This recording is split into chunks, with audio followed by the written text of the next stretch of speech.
And the deal between South African Airways and the Takatso Consortium is off the table. Public Enterprises Minister Pravin Gordhan says over 3 years of talks to sell a 51% stake in SAA have been called off. He says Cabinet decided to implement a clause to cancel the transaction. Gordhan adds that the deal collapsed due to Takatso's inability to come up with the funds.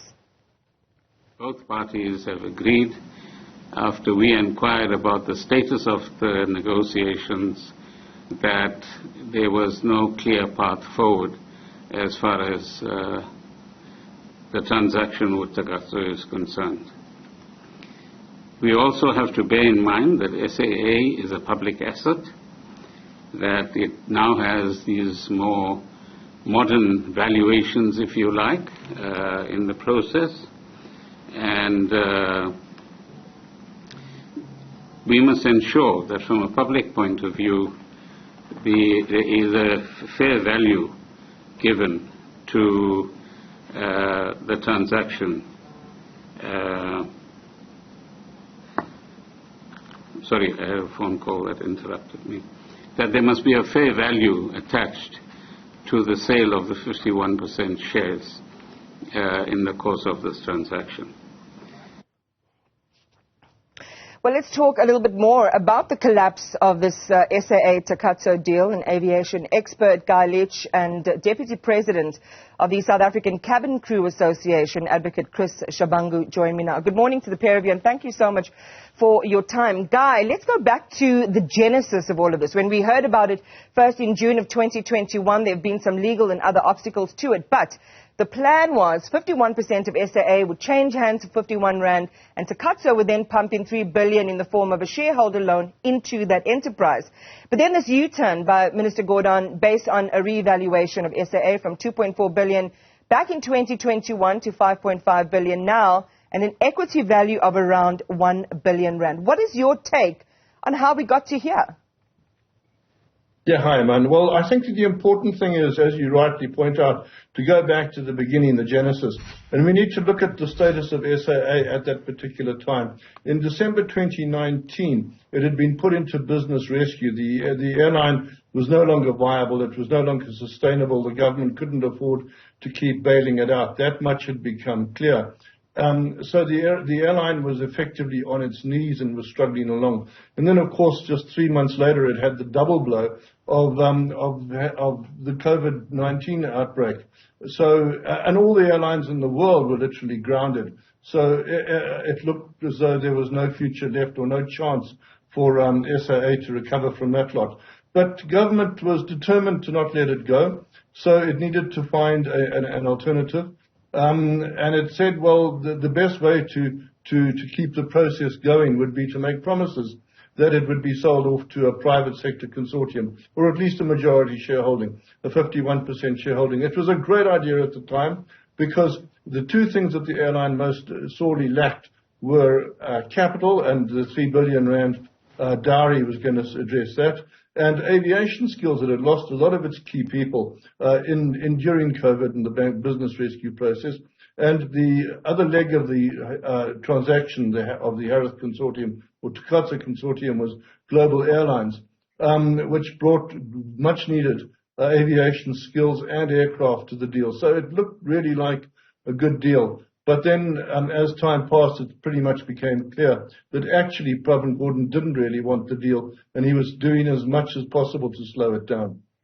I mean, it was a shock announcement, Guy and Chris, but this deal has been criticized from the start for not being transparent and abusive of taxpayers. The minister has been severely criticized for not playing open cards, not sharing critical documents, and then suspicions over how the deal originated and how this price was agreed upon.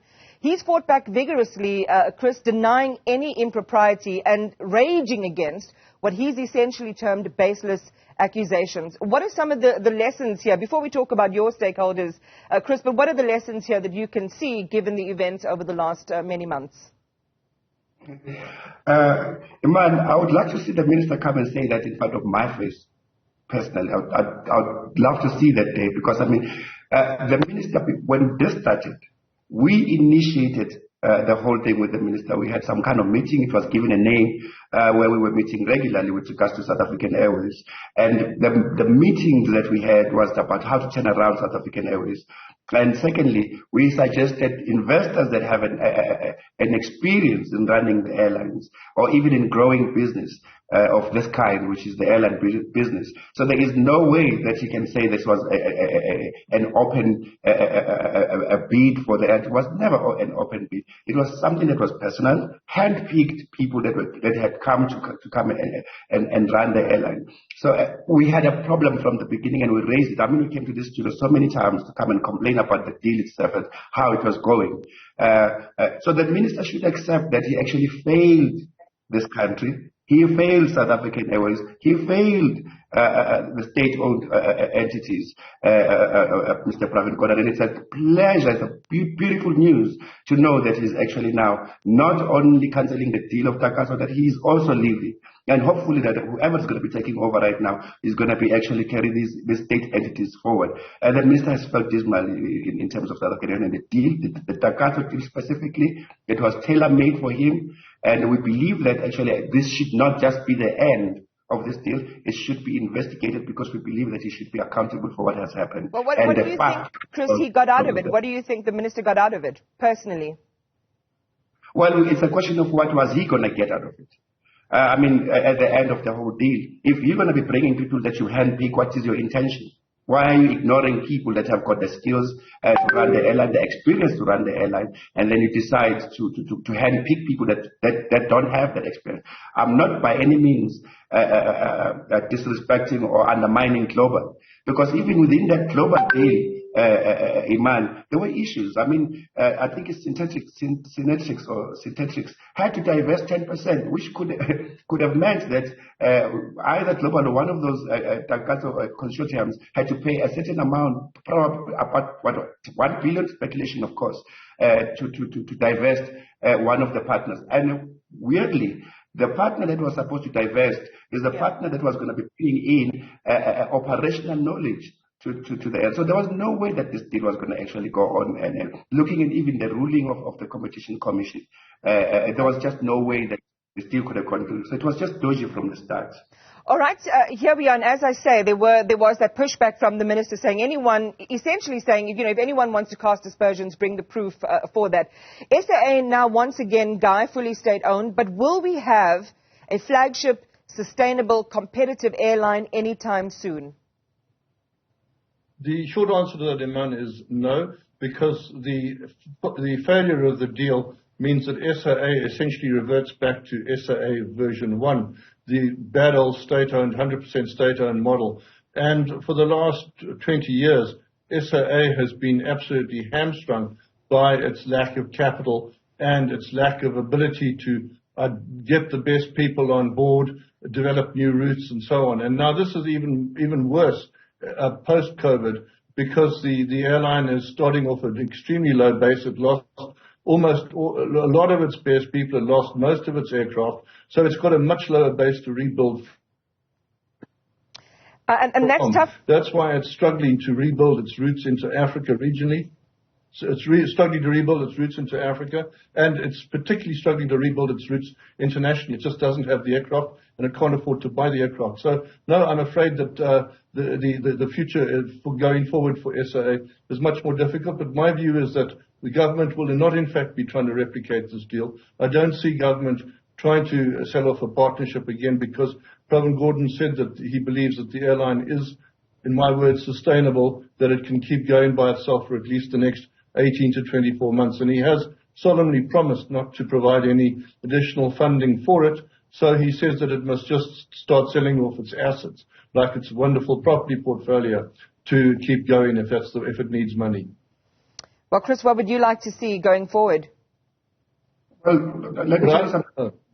Let me say something. I've been in the industry for this long. I mean, I've been in the industry for 20 odd years. I can tell you that airline has got the most beautiful future coming for it if things are done correctly. And I'm going to put my neck on the line here and say, as government, we shouldn't be afraid to invest in that airline because it's a national carrier, because we have to understand why we're even investing in it. When I say invest, I'm talking about bailouts. We shouldn't be afraid to bail out an airline like South African Airways. One, because its mandate is not to make money, and we shouldn't force it to make money. In other words, profits, not money. They say profit. We shouldn't force it to make profit, because its mandate is to create jobs for the people of South Africa, to take Africa to the world. So at the end of the day, what I'm trying to say here is that what we should be looking at is to have an airline that can sustain itself. And when it needs help to move forward, it should be given that help by the government.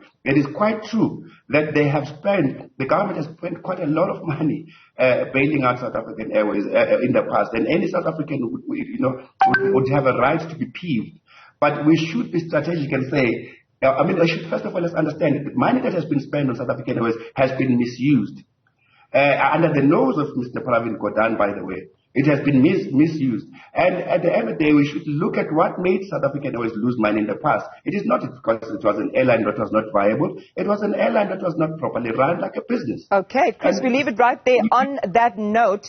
And as you can hear, divergent views there on the future in terms of where SAA gets its money, but certainly consensus on its viability as an entity going forward. We'll wait to see how the space ahead of us gets coloured in. Guy Leitch, Dr. Guy Leitch, aviation expert, and Advocate Chris Shabangu, the CEO of the African Liberty Movement and Deputy President of the South African Cabin Crew Association. Thank you very much for joining me this morning. I appreciate your time.